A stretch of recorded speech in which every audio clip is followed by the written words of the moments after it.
Welcome to the Art of Classiness podcast, a show where we redefine what it means to be a classy lady. And sometimes it's messy. I'm Robin.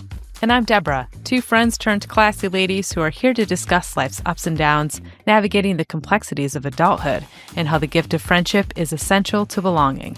Today we're diving into another round of Am I the Asshole stories. And these are all about friendship, boundaries, and some very bold birthday behavior.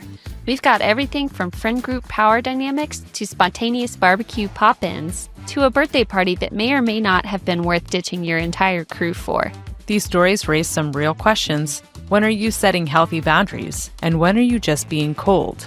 Do you owe your partner's friends your friendship? And what happens when your needs and your friends' expectations just don't line up?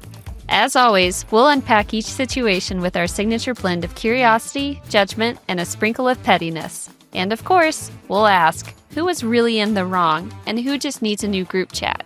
So follow along, give us your feedback, and don't forget to like and subscribe. What's up, classy ladies and gentlemen?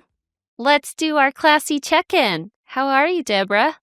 Checking in for duty. Here we go. Ready to go. I'm doing pretty good. I realized that I passed I don't really know how to define this milestone, whether it is a good milestone or a sad milestone, but I have been without a man for over 6 months. Nice. So I set a streak, I have a streak counter, a day counter on my phone, and I got it when I stopped drinking.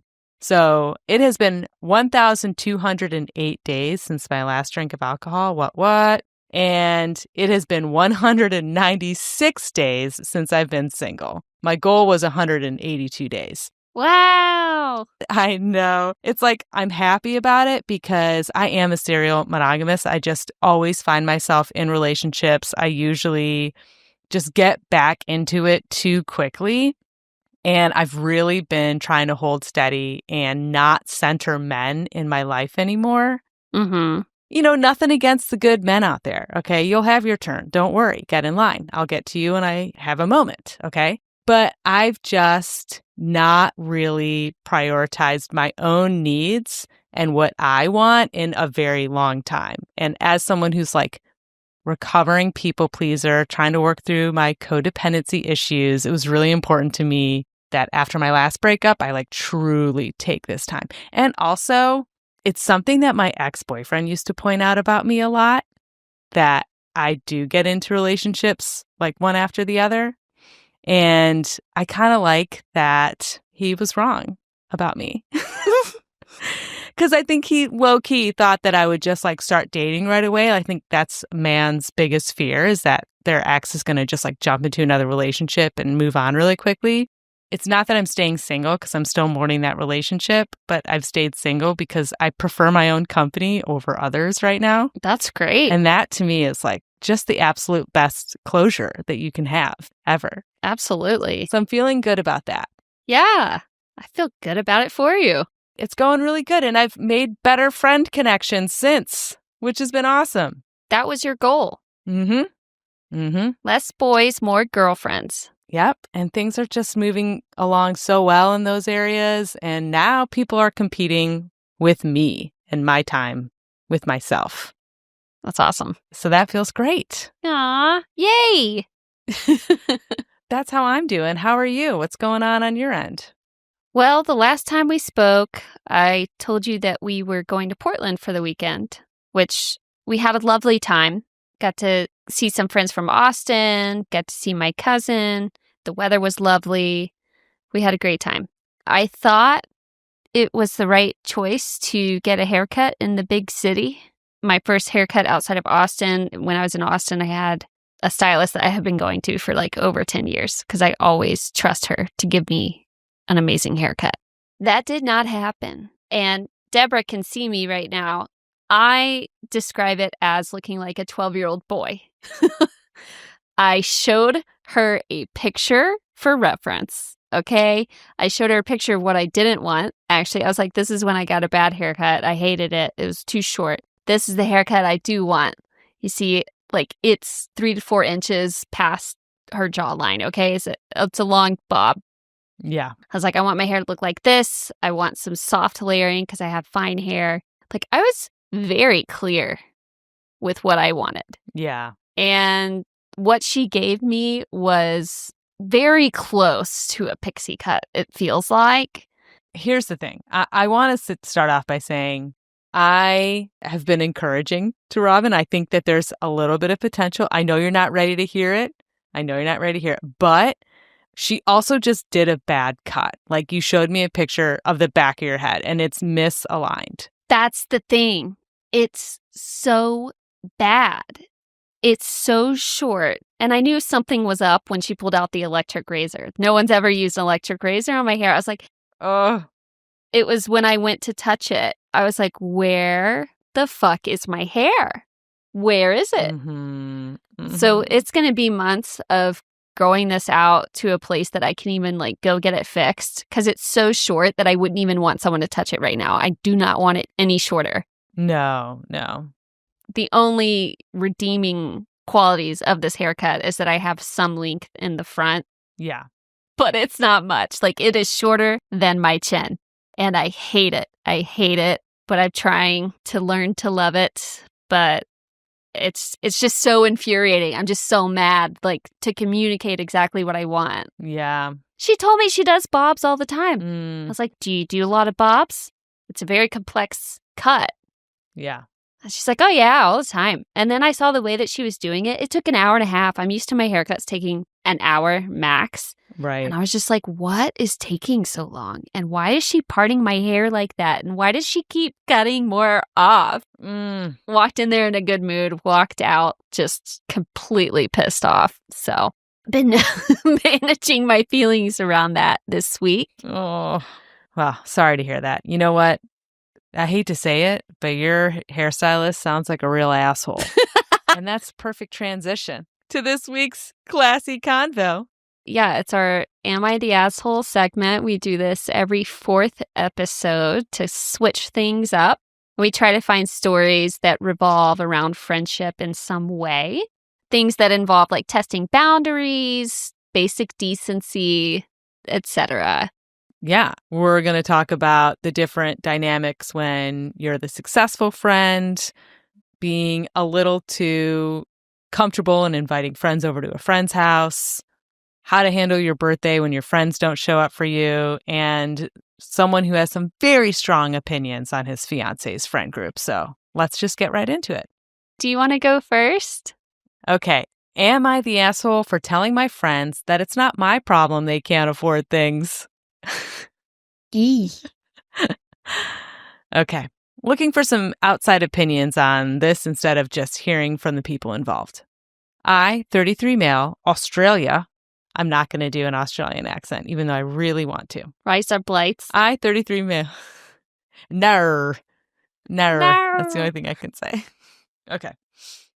I, 33 male, Australia, and my group of friends have been friends since high school. Once we graduated, many of my friends opted to skip a future education to instead work at a job or in the trade, or dropped out and worked in a warehouse/factory. Some still don't have full-time jobs and job hop between part-time work. Nothing against those jobs, but they were looking for an easy living and didn't want to spend more time in school. I opted to go through university, while at the same time I got lucky enough to work in the industry I was studying in. This helped me get a head start in my career, so when I graduated, I already had more experience than the average graduate.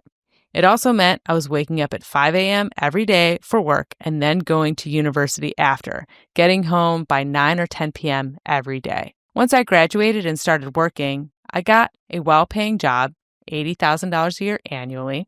This was immediately more than what all of my friends were earning, and I immediately started hearing how I just got lucky with the job, completely ignoring the years of hard work I'd already put in. Young me was proud to show off my hard work to my friends, so I made the mistake of telling them my wage. Over the years, the comments died down, so I wasn't bothered by them too much anymore. Fast forward to last week, I had my friends over to my newly built home. As of today, I am single, no children, no pets, and have drastically increased my wage, while also getting new certifications to keep up with my industry. I'm able to afford a lot of things without struggling, and I do consider myself fortunate. This was the first time my friends had seen the new house, and the comments started up again. How am I able to afford a big new house? How am I this lucky? How all I do is sit around all day and get paid lots, and so on and so forth. I wanted to show my new achievement of the house, but it made me sour. The comments wouldn't stop, so I snapped, telling them it's not my fault they were too lazy to try and make anything of themselves, or if they put any level of effort, they wouldn't have to struggle to go out and buy things for themselves, or keep working low-paying jobs. Even to this day, I'm still working and studying to get ahead, but they've all barely changed jobs in 10 plus years. A couple of my friends left because they were angry. A few others stayed around and understood they were not the ones making the comments. Things have died down in group chats, and plans for Christmas and New Year's Eve are up in the air. I'm thinking of apologizing to keep the peace, but one of my friends is suggesting I wait to see if they apologize. Am I the asshole? Sticky, sticky. What do you think?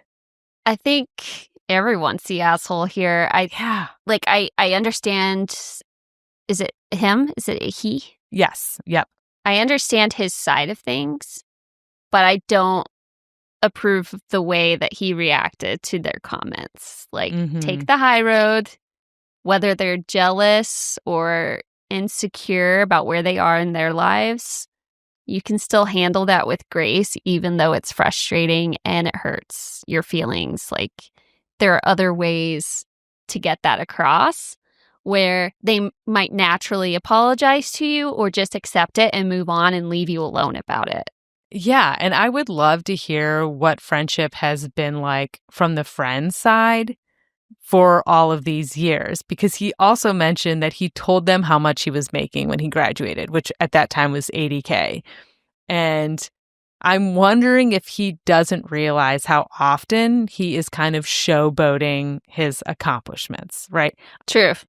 And even if it's well-intended, he has every right to be proud of the accomplishments that he's earned. And absolutely. It's nice for him to even say, oh, I got lucky. It's like, well, no, luck is just, preparation meets opportunity, right? He obviously is a hard worker and earned the things that he worked for. But it is interesting that he knew he was making far more than any of them, and he chose to share his salary. It's one thing if you're all kind of in the same type of role and same industry, and it can be valuable to share your salary just to make sure that you're in alignment with what everyone else is making. Yeah. Especially for women, don't hide your salary with your girlfriends. Share your salaries so that way we can all demand more for ourselves.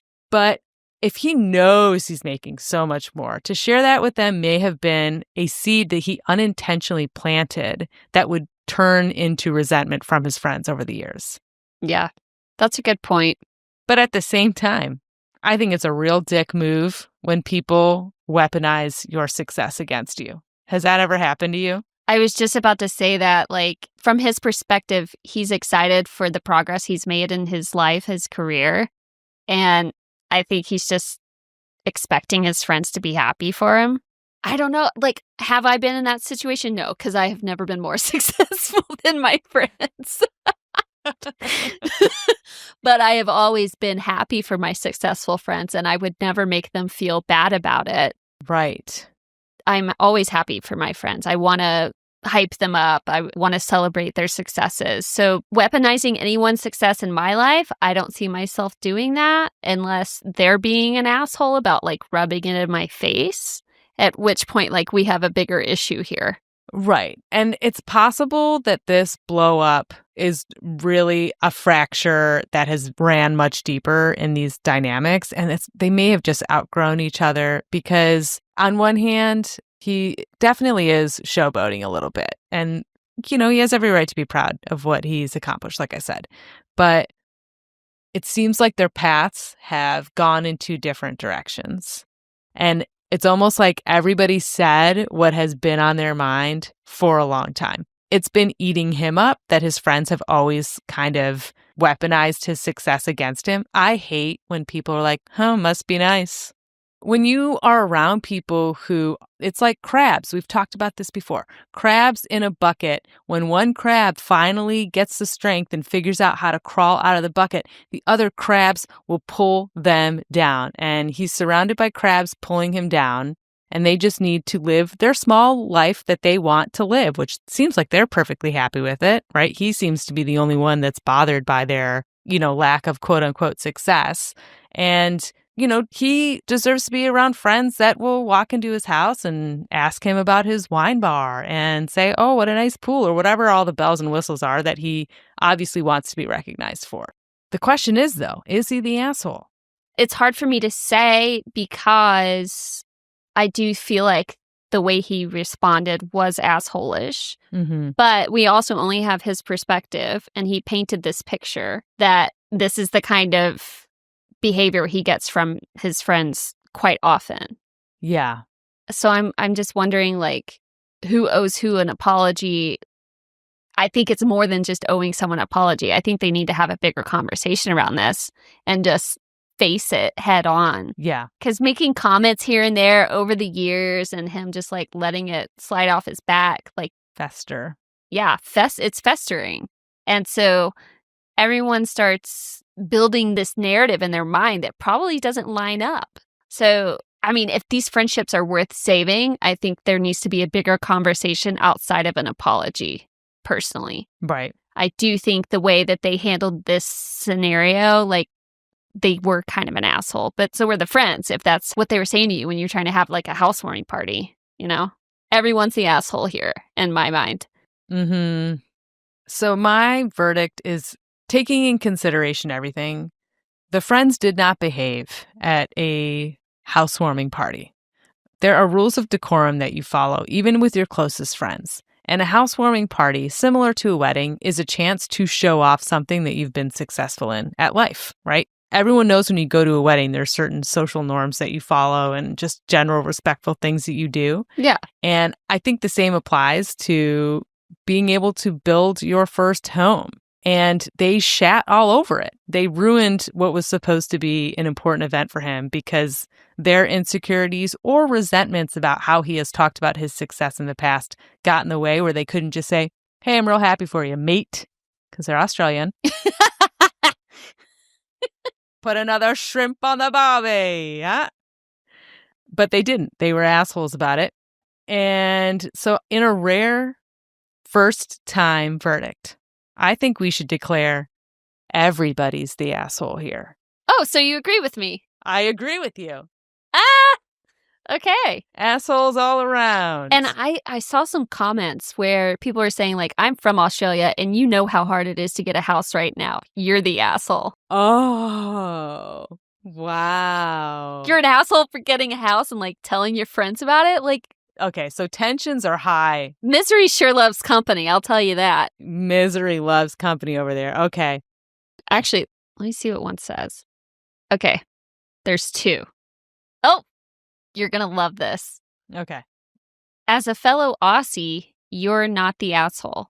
There's a special type of crabs in a bucket bullshittery that happens in Australia where it seems that no one is allowed to be proud of any achievements. Some blag has to pop off, and that's nothing, mate, and poo-poo all over someone's success. And then this other person says, everyone sucks here.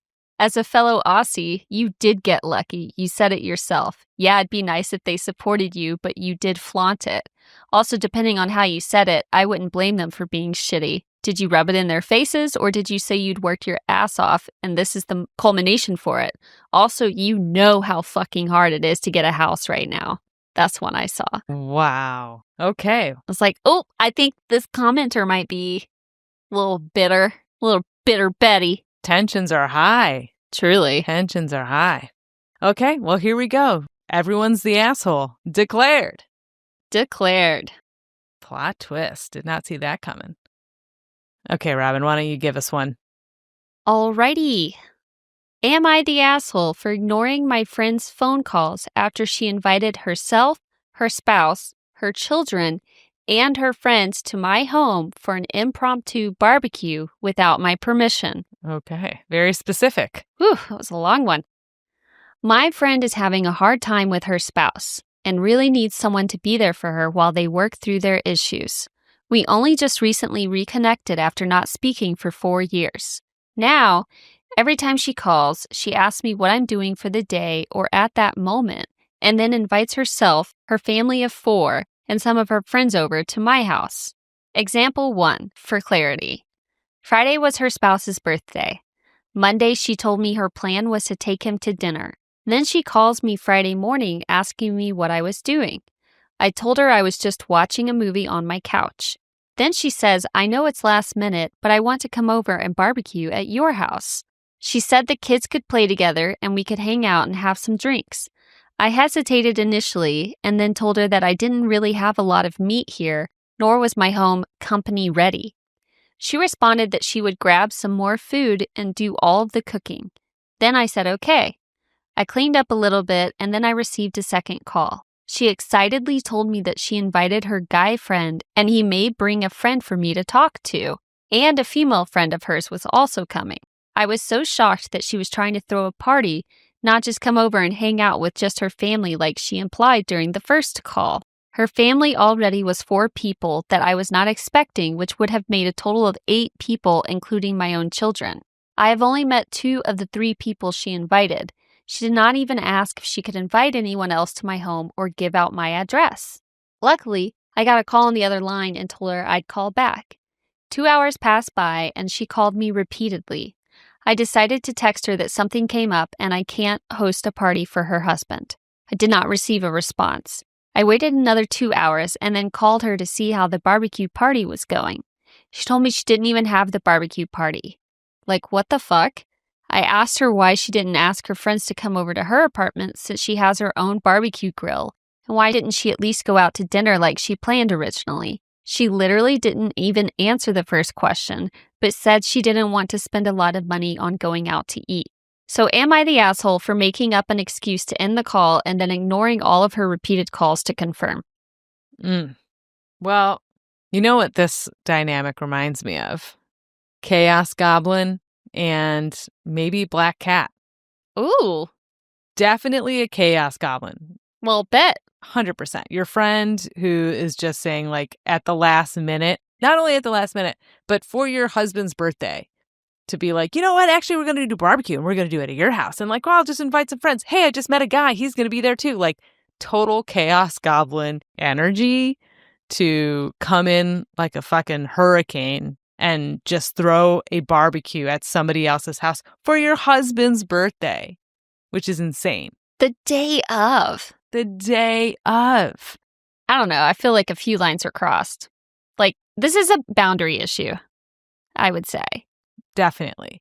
And what's important to remember is she said example 1, meaning this is like one example of many times where this friend has just taken liberties with maybe her house or just inviting people over. So this is a pattern. Well, and I wonder why they didn't speak for 4 years. Oh, I missed that part. Yeah, she said it right at the beginning. They reconnected after not speaking for 4 years. Oh, well, maybe this is a reminder as to why. Maybe this kind of dynamic and this uncertainty and never knowing if you answer the phone, if she's going to be like, hey, we're in the driveway. Can we come in? That is, oh my gosh, my anxiety, just imagining that scenario. And okay, you're reconnecting after 4 years. Like, this seems a little too close for this level of comfort. Mm-hmm. Like, this whole story that she described, that's the kind of relationship you have with your bestie, and you have those kinds of conversations because you know your boundaries. Yeah.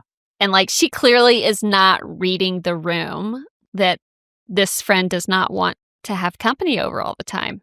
No. And, you know, I feel like someone like this friend that just feels comfortable inviting themselves over, either deliberately or just doesn't know how to read social cues like that, where they're not picking up on any pushback or somebody being uncomfortable. They don't care if what they're doing is putting somebody else out. And to me, I can't have that kind of person in my life. No. I have a hard enough time establishing boundaries with my closest friends and family. To let somebody like that in, I would be railroaded every single day. Yep. And it sounds like this poster is kind of in that situation right now. And where she, I think, messed up is she doesn't know how to just say no. Yeah, it sounds like she allows herself to be a bit of a doormat. And I just feel like it proves that point by her simply not returning the phone call or answering her friends' calls just to say, I don't want you here. Like she just ghosted her instead, and that's not okay either. No, and this is where literally people pleasing, this is what I have to say to myself all the time to try to change my own neuroplasticity. People pleasers are just liars and assholes because you're lying to everybody else about how you're feeling and what you need. You're lying in terms of trying to align yourself with what you think they want. And you're an asshole because you get to a point where you snap and you either totally freeze like she did and like just not respond at all, or you snap and you freak out on someone because you just can't take it anymore. And so all they know is that on a dime, you switched it up when really these resentments have been building up slowly over time. Yeah. So she accidentally consented to this barbecue by not immediately saying no, by allowing herself to be in a conversation where someone's like, oh, and then I'll pick up the meat, and then this person's going to come. Like, you let the train out the station, and you're like, wait, no, stop, come back. Like, not necessarily like asserting your boundaries enough to make sure that it doesn't go into a full-blown journey, You're so right. Like, OP was too passive from the get-go. And she clearly doesn't know how to just be direct and say no. And that's why they are where they are. Yeah, it sucks that it seems like this friend is using you and walking all over you, but you're also not telling them that that is happening. Mm-hmm. They might just think that you're diving right back into your friendship the way it was before, whatever that looked like. And they're just excited to hang out with you and be around you. And like, you're not giving any indication that you don't want that. Right. But no matter what, by the poster not acknowledging the situation, she made it so much worse.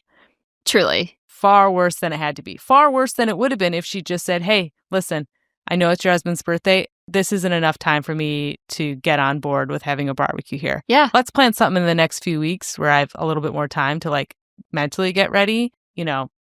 I'll buy first round of drinks for your husband at the restaurant for his birthday, but I can't do it tonight. Like, set your boundaries, make your expectations crystal clear. Your friend might be a little pissed off for a minute, but she's going to get over it.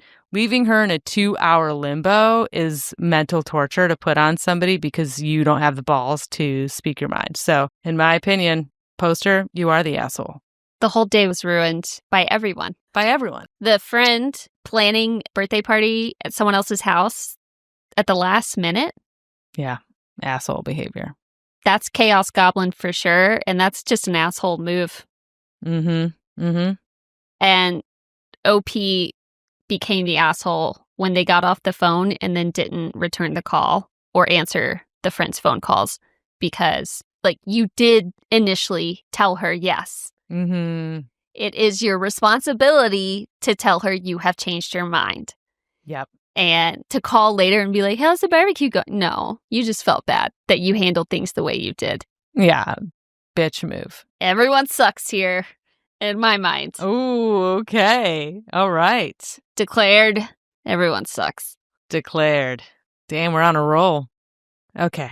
Are you ready for the next one? I am ready. Your turn. Am I the asshole for celebrating my birthday without my friends after they rescheduled around babysitters again? I, 26 female, have been part of this friend group since college. We're close and consistently hang out and have friend game nights. The kicker? I'm the only person in the group without kids. Everyone else is busy raising toddlers and infants. While it seems fair that they've been putting on more and more adult-only events, fancy dinners, wine tastings, and events, great, right? No, the adults-only events are literally during times that I'm working my restaurant shifts, evenings and weekends, because those are times that their babysitters are available. I've expressed multiple times that it would be great to have daytime events or meet during the week to do things since my schedule is very flexible during the day. They always say, oh, well, we'll try for that next time, but it never happens. Last month was the last straw. My birthday fell on a Sunday, and I asked them if we could do a celebration during the day since I was working that night, and they agreed. Then, the day before my celebration, the group chat exploded that they were actually now changing it to evening because Sarah's babysitter canceled but can do 7 p.m. instead. I was so done at that point. I made my own plans for my birthday with my coworkers who were able to show up and post pictures on social media having the best time at brunch and escaping an escape room. Now, my original friend group is hurt that I didn't even tell them we changed plans. They are now calling me petty and that I should understand that finding childcare is hard, but I'm over being the only one who is expected to accommodate everyone else 100% of the time. But I think my job counts as an adult responsibility too, and I shouldn't have to miss my own birthday for their babysitter problems. Am I the asshole here? So you're telling me she told them her plans for her birthday, and because it didn't suit their schedule, they changed the plans, even though she said she had to work that night? Sounds like it. Make it make sense. That doesn't make sense to me. Yeah. Oh, we decided we're going to hang out at night instead, but I guess we'll catch you next time. Like, what? Did they know the hangout was for her birthday? They must have. Like, did she tell them she had work then? I'm so confused. Like, it seems like she didn't communicate to them. Like, they took the initiative to change plans, and then she just didn't follow up to be like, that's great that you changed plans, but I'm keeping mine, show up or don't. Yeah. It seems like maybe she skipped that and just did her own plans, which lack of communication, again, this seems to be an ongoing theme with our stories this week. If we remove the stuff that doesn't make sense, I can identify with this because for the longest time, I was and still am one of the only friends in our group that doesn't have kids. And I did work in the restaurant industry. And you guys would have happy hours and weekend get-togethers that I could never make because my schedule was opposite from everyone, and it really sucked. But, I mean, it just kind of is what it is. Like, I showed up to the things that I could. And, like, she says that they have toddlers and infants. Like, that's a lot. That's a lot. And I'm not trying to cover for the friends because it sounds like they really aren't taking your lifestyle into consideration. And they should at least do that for your birthday, right? Right. And I'm sorry, but, like, can Sarah just sit this one out? Sit it out, Sarah. Just because your babysitter canceled. Yeah. Why? Who is Sarah in this group? Is she the queen bee? Is it one babysitter for all the children? Can the women just not leave their kids with their significant others? Like, what? Yeah. That's the other side of it, is like you couldn't figure anything else out. Sounds like the other friends had babysitters. Could you not have dropped your kid off one of them? Yeah. Paid the babysitter extra? It just seems like the friends didn't want to do it. They just didn't want to do your plans. They wanted to make it their own. Make it their own. And now here is something that you pointed out. It does sound like the group chat was like, oh, sorry, can we do later instead at 7? And the poster was like, I'm going to just leave you guys on red and I'm going to go do my own thing. Not telling them like, nope, I'm working tonight. I guess you won't be around for my birthday and deuces. And she did the immature thing for someone I'm assuming is a little too old to be doing this shit, you know? 26, yeah. 26, you're just like, okay, I'll give you a little bit of grace because you're basically a 1-year-old adult at 26. But having social media tell your friends what's going on is just a shitty move in general. That's where I'm like, you knew what you were doing there. Yeah. That's a little petty. Unless they are chronically posting their lives every single day, and maybe they do. But it sounds like this was a jab. Yes, everybody is guilty of doing one jab. Maybe it's a story, maybe it's a post, to just rub your life into someone else's face, whether it's like you got a new job and you want to like rub it in your old job's face, by being like, I have the best work family ever. Like, your old coworkers are going to see that and be like, what the fuck? Or you do it with a boyfriend, or, you're just in a stage in your life that someone you resent is not. And it seems like that's what she did by just being like having so much fun, posting the escape room, posting the brunch, and not even letting them know, like, this is the plan that I'm sticking to because it's my birthday. And if you guys can't understand that that is important, then don't bother next time, right? So I do agree with you that she made the fatal error of being messy. But since it is her birthday, and there is nothing worse than feeling rejected on your birthday. I think that is the absolute worst feeling in the world, whether it's the person that you love didn't acknowledge it, or you're just, it's a sensitive day for some people. It is a very sensitive day for me. So I give her immunity for the things that she said and did on her birthday when she felt rejected by her closest friends. And I will say, I think by her not responding, someone should have gotten the hint. Yeah, someone should have taken that hint.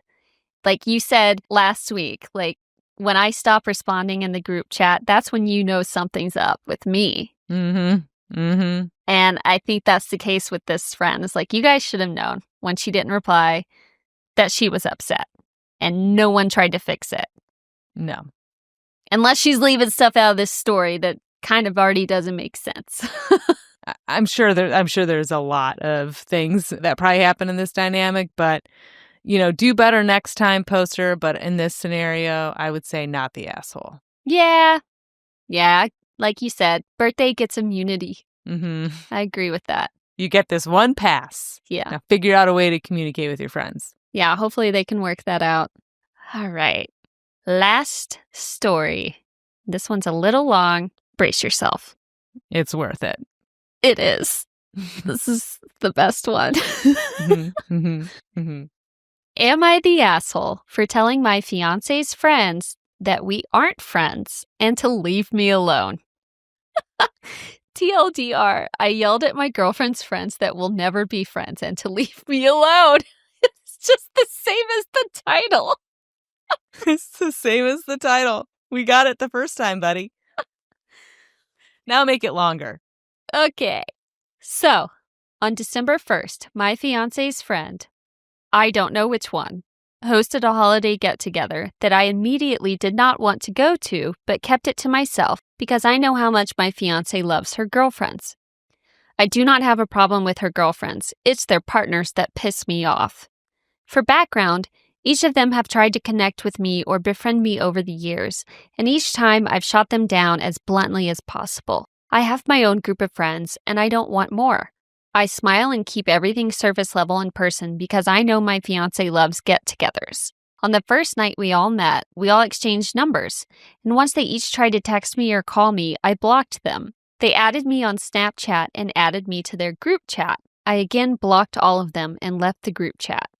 They added me to a group chat on Instagram, again, blocked them all and left the group chat. Twitter/X, blocked. Facebook, blocked. Emails, blocked. Even here on Reddit, they're all blocked. They invite me to their boys' nights through my fiancé. Stern, fuck no, every time. So at the get-together, the 8 of us, me plus the 7 partners, are sat in the living room while the ladies cooked and talked. They were in their own conversation about the election and football and whatever, and I was just smiling and nodding. One of them makes a joke about me being quiet. I try and laugh it off, but he kept pressing, so I left and hid in the bathroom until the food was ready. During the dinner, the partners kept digging into me as usual, trying to get me to open up, asking me about my work and hobbies and my proposal story and wedding plans. I gave them the same surface-level answers as always, but for some reason they weren't having it. And then everyone except my fiancé started yelling at me for some reason, saying that I'm such a prick and what's wrong with me and that I act like I'm better than them. So I obviously yelled back at them. The SparkNotes version is, I don't know them and I don't want to get to know them. Leave me the F alone. I don't know any of your names. I don't care to know your names. Friends-in-law isn't a thing, and that just because our partners are friends doesn't make us friends. Using my forearm to make a line. This is the line. Stop trying to cross the line. Stop approaching the line. Back the F away from the line. Everyone stay arm's length away from me. Then I threw the car keys on the table and took a lift home. When my fiancé came home the following morning, she looked like she had been crying. I've never seen my fiancé so angry or disappointed and sad. I tried to apologize to her, but she called her dad to help get her stuff from our place, and I have no clue where she's staying. My calls go to voicemail. My texts are undelivered. Am I the asshole? I think this person has a personality disorder. Yeah, I'm going to TLDR, yes. Like, yeah, you're the asshole here. Like such an asshole. You don't even know their names? And blocked. If I was one of those friends and I had picked up the first time that they blocked my number on the group chat, I would be like, let's add him on Twitter. Let's add him on Facebook. Let's add him on Instagram. I would be the one just pushing those boundaries because that is what happened here for sure. That's 100%. They caught on to the fact that he was stonewalling them for no reason. And if they're my kind of people, they're like, what about Twitter? What about Facebook? Just trying to see where that line is, which I'm not saying is the best way to go about the situation. But when you know somebody doesn't like you, sometimes you just don't give a shit and you're willing to throw out some wild ideas. But totally. He doesn't really explain why this is such a hard line for him, other than he has friends, which it's not like you have a quota, okay? Well, and you don't have to be close friends with these people, but you do owe your fiancé the respect to be cordial and know their frickin' names. Yeah. And let them invite you to things, even if you turn it down. Be kind. Just be kind. Be kind. It costs nothing to be kind. And you've just screwed up all future get-togethers. You're getting married, right? So these people are going to be at your wedding. I don't think they should get married. I think she did the right thing by packing up that shit and leaving. There are some dogs that you cannot housebreak, okay? And women often are put in the position where they have to make the world a friendlier place for their little, puppy from the shelter who doesn't understand how to acclimate to social settings. And she probably looked down the barrel of her life and realized, I am always going to have to soften situations for people to feel comfortable around my husband, and I'm not willing to do that fucking work. And she shouldn't have to. He's putting in zero effort. Not even a smidge. Yeah. It's mind-boggling that you're so adamant about, I don't want new friends. I don't need them. Therefore, I will not learn their names. I don't want to learn anything about them. He's not thinking about his fiancé in this situation at all. These people mean a lot to her. You owe it to her to put in some effort. Right. In his mind, he's probably well, they're not her friends. They're her friends' partners. So she's not even that close with them. So why do I have to be that close to them? But that is a flawed premise because, as you know, when your friend group starts getting married and starts having kids, it becomes an extended family and you kind of bob and weave in each other's lives. And so to know that now none of them will ever be comfortable hanging out together with him there, yeah, I would cut that bait so quickly. Thank God they're not already married. Seriously, I'm amazed that they even got engaged because it sounds like they've been together for years. How is this the last straw for her? Right. If my partner was telling me, your stupid friends keep trying to add me in group chats and I just block them, that's a red flag. That's a red flag. Huge red flag. I actually dated a guy who I later found out didn't like my friends, aka you guys. And he flat out told me, he's I don't really like your friends. Well, we didn't like you either. I wish I could say I broke up with him right that second. That's the worst. That is the worst. But it was appalling to me. I was I make such an effort. Right. With your friends. You just flat out, you don't like my friends. You prefer not to come to the event. It was very similar, not as extreme. But he's just nah. I was wait a second. These people are important to me. I want to keep them in my life. Are you going to prevent me from doing that? Am I gonna feel bad about this every time it comes up? Like, Mm-hmm. the mental situation that it would put me in is just, ugh. And I guarantee you that this fiance had that revelation, or maybe had already been thinking about that revelation for a period of time, but maybe thought, well, that's kind of a petty thing. Like, so he doesn't like my girlfriend's husband. Like, is that big of a deal? And he made it that big of a deal for no reason. And it was sparked because they were like, hey, man, you're being quiet. Everything okay? And like, that's what set him off. That is insane. So I think it probably showed much larger issues that she maybe didn't fully understand how big of a deal it was until he blew up that party. But it sounds like he would much prefer to just isolate her. And he can say whatever he wants about, oh, I still like her friends. Yeah, but at the same time, let's face it, when you're with someone for a long time, you share the same personality traits. You have the same, you know what I mean? Like, you become very aligned. I don't know any of my friends that are like so night and day from their partner, where I hate their partner but love my friend. Yeah. You know, at this point in our lives as grown adults. So that feeling of resentment is going to bleed over to her actual friends. And she is going to have to make a choice. Am I going to have a girls' night, or am I going to spend time with my husband? You know, and that's a shitty place to be. And yeah, I just get help. It's so shitty. And like, even if we were to put ourselves in this guy's shoes, and maybe socialization is something that comes very difficult to him, like, he's clearly not communicating it in a way that anyone would feel sympathy for him, because he's just being a blatant asshole, using his arms as this is the line. Do not cross this line. Like, that is, oh my God. It's excessive. It sounds like a woman talking to a man of like, don't touch me. Yeah. And that's where it's acceptable. He scolded them like children. He embarrassed the shit out of her. He embarrassed the shit out of her.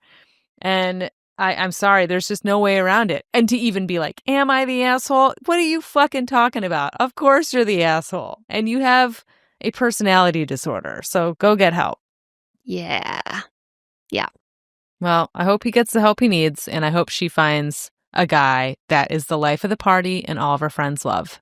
Yes, she deserves that. Sounds like she has a really solid group of friends, and he's the one that's missing out on that connection. So, yep.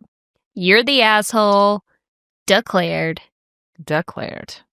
Ba-bum. Okay, moving on to the class act of the week.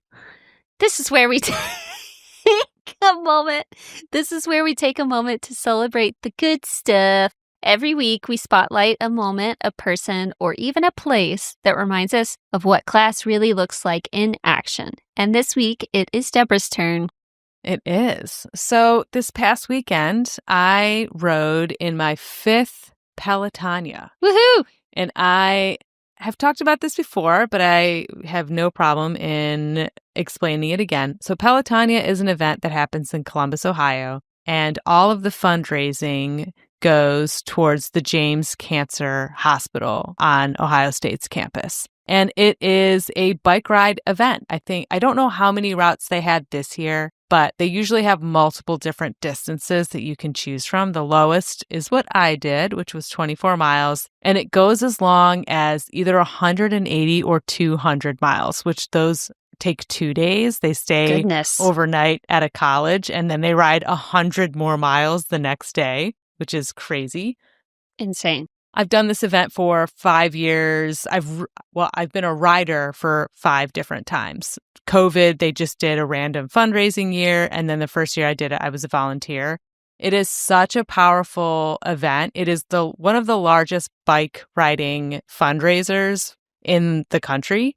And it raises millions and millions of dollars each year for the James Cancer Hospital. And the James Cancer Hospital focuses on innovative research for cancer treatment. So on the route, you always see people with signs saying, "Thank you for saving my life. I am living proof." I know. There's always a guy with a sign that says, "Thank you, you saved my wife's life." Oh. It's like, try try doing a ride when you're seeing that much support. The opening ceremony is also so meaningful because they have a bell you can ring if you're a survivor. Oh, one year I took video of it and I stopped it just before this moment happened. But this woman was ringing the bell and then she goes, wait, let me do it again. And then she took her wig off and then she rang it a second time. Oh, My gosh. The stories are so harrowing. And I was fortunate enough to ride with Bath and Body Works, and they match donations at 100%. So far, I have raised $800 in fundraising, which will be $1,600 when they do the match. So nice. My class act of the week is for the organization at Pelotonia. Every single year, you blow me away with how much you're able to fundraise, how many participants you're able to get, all the corporate sponsorships. The volunteers are just literally the life force of this event. I mean, it could not happen without the volunteers. Everybody who showed up, who stood on the side of the road, and everybody who helped me fundraise towards my goal of $1,250, which I will now surpass. I'm feeling so grateful. And it's just the classiest thing that I do in Columbus, Ohio every year is this event. So thank you for all the support I've received. And if you want to donate, because, the goal is just a goal, let's exceed the goal. We'll put the link for my fundraiser in the episode notes of this podcast. So if you've not done so already, click that link, send some love, and I really appreciate it. But thank you, everybody, for your support. Aww, that's a really good one. All right, it's time for our favorite weekly debate, class or crass. In this segment, we bring a real-life scenario to the table and ask the only question that matters. Is it classy or is it just plain crass? Sometimes it's obvious. Sometimes it sparks a full-on philosophical debate. Either way, we break it down and you decide where you land. Here's this week's scenario. You cancel plans when a friend is going through it, but you're front and center when they're celebrating something big. You're not trying to be a bad friend, you just don't always have the energy for emotional heaviness. Is that setting healthy boundaries or showing up only when it's easy? I think that if you're a person who does this, you're not necessarily a bad friend, but you are not a good friend. Yeah. I mean, that's kind of the difference, right? Like, who is going to sit next to you on the curb when your head is in your hands and you're bawling your eyes out? Who's going to be the one that comes and just sits next to you? Like, that's a good friend right there. Yeah. I understand not having the energy for emotional heaviness, especially when you're going through your own stuff, but you got to show up for your friends the way you want them to show up for you. Yeah. You need to earn that level of intimacy and vulnerability and love. If you're somebody that only dishes out the energy when you're celebrating, like, that's a surface level friend to me. Yeah. And which one comes first, right? Because the friends who show up for you when you are on the way up are so quick to leave when you are on the way down sometimes. And that's unfortunately life's filtration system for who the real ones are. So I think to your point, yeah, there are times where, you are going through your own shit, right? You could be grieving at the same time as someone else is grieving. And it might be challenging to try to weigh, who do I need to take care of in this moment, this person or my own needs? That is one thing to understand where your own boundaries are. But you have to get out of that season sometimes. You have to put in the work during other occasions. If being there for your friends while they're going through a hard time always makes you uncomfortable, then you got some work to do on yourself. Yeah. Because you're never going to really be that good friend if you can't be there during those moments. That's true. And I think if you are grieving at the same time as somebody else, and I can say this from experience, there are still ways for you to find connection where you can both have some fucking morbid comedy going on. Mm-hmm. You can find a way to connect with somebody that doesn't always require you to be so heavy. Because that person, they're not always wanting to talk about the heavy shit. Sometimes they just need somebody to help lift them up. Yeah. Send them a fucking stupid joke. Like, send them some silly clips on social media. Like, there are other ways for you to find connection that's easier than, like, having the tough conversation every single time. Let it come up organically. Yeah. And I think also, just on the topic of grief, I think people would be shocked at how much time is spent not crying and curled up in a ball on the couch. Like, there are a lot of people who need that moment of levity, who, just need a good fucking laugh, who can say the darkest, darkest things during that time, And it's not all just like teardrops on your pillow when someone is really going through it, whether it's grieving a death or losing a job or, just whatever life throws at you. And you may be uncomfortable participating in someone's life when you think that all they're doing is just being curled up on a couch and crying their eyes out. But in reality, a lot of time, you're just existing with this heaviness and it's not super apparent to the outside world. Exactly. So sometimes you don't even need to say anything. All you need to do is physically be there, Yes, I was exactly about to say that. Like, your presence means more than anything else.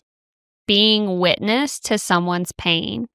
I think it's an honor. It's an honor for someone to allow you into their lives when they are at their most vulnerable. It is an absolute honor. And if somebody gives you the opportunity to be there for them, then you absolutely should feel honored by that, in my opinion. I agree.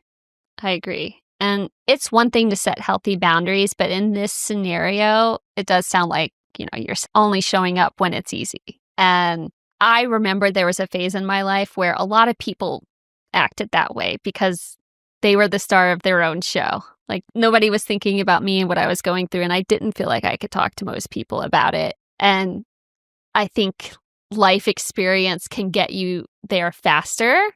And I don't know, maybe what I'm trying to say is, like, even if you've never experienced something in your life that has made such an impact that, like, you understand what it means to, like, need somebody there.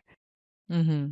I feel like it's still a learned behavior over time just from existing. Mm-hmm. Like, seeing what other people go through, like, whether it's through a TV show, a movie, social media these days, like, you're seeing everyone's stories. Like, you don't have to have had that experience to feel for that person and want to offer support. Like I said at the beginning, I just feel like that's a surface level friend if they're not showing up at all for the hard times. Right. Like, there's no excuse. There's no excuse for that, except that they don't prioritize your friendship the way that you thought they did. Right. And you know what? For me, having those kind of people in my life, that's fun when you're younger and it's a volume game. When you're younger, you want as many friends from different backgrounds for different occasions. Your friends serve different purposes. You've got your club friends. You've got your lounge around and watch TV. You've got your oldest friends. And as you get older, you start losing those people, whether physically or you just grow out of each other's lives. And at this point in my life, when I am celebrating the successes that I will earn through this very difficult period in my life, that celebration is going to have a VIP list only. You don't get to just show up for the good times after the shit that I've been through and I haven't heard anything from you. Like, you're not invited to that celebration. Sorry. Yes. Yes, queen. Snap, snap, snap, snap. Get it. Love it. So don't be crass. Show up for your friends when they need you. Doesn't matter if you're uncomfortable. Get over yourself. Yeah. I mean, we preach this all the time. The whole reason this podcast exists is, like, friendships are the most important relationships you'll ever have. Mm-hmm. And you need to nurture that at all times. Mm-hmm. And for some people, friendship is their family. I can say that for me. My closest friends are my family. Same. They're more family to me than my family ever has been. And so if I considered someone to be that level of friend to me and they didn't show up, that's a dagger to the heart, man. Mm-hmm. Yeah. So show up for your friends. Show up for your friends. Just do it. Well, there you have it. Whether you've been the friend who overshared, undercommunicated, or showed up with 8 uninvited guests, We've all had moments that make us wonder, was I the asshole? And sometimes friendship calls for honesty, but other times it calls for knowing when to keep that group chat on Do Not Disturb. If today's episode made you laugh, cringe, or just feel a little too seen, send it to a friend and get their take, because everyone has an opinion when it comes to Am I the Asshole? Just like everyone has an asshole. Opinions are like assholes, is what I'm trying to say. Opinions are like assholes. Everybody's got one. Follow us on Instagram and TikTok at Art of Classiness or email us at artofclassiness@gmail.com to share your own stories. We just might feature them in a future episode. Thanks for listening, and remember, classy is a state of mind. So mind your classiness. Bye!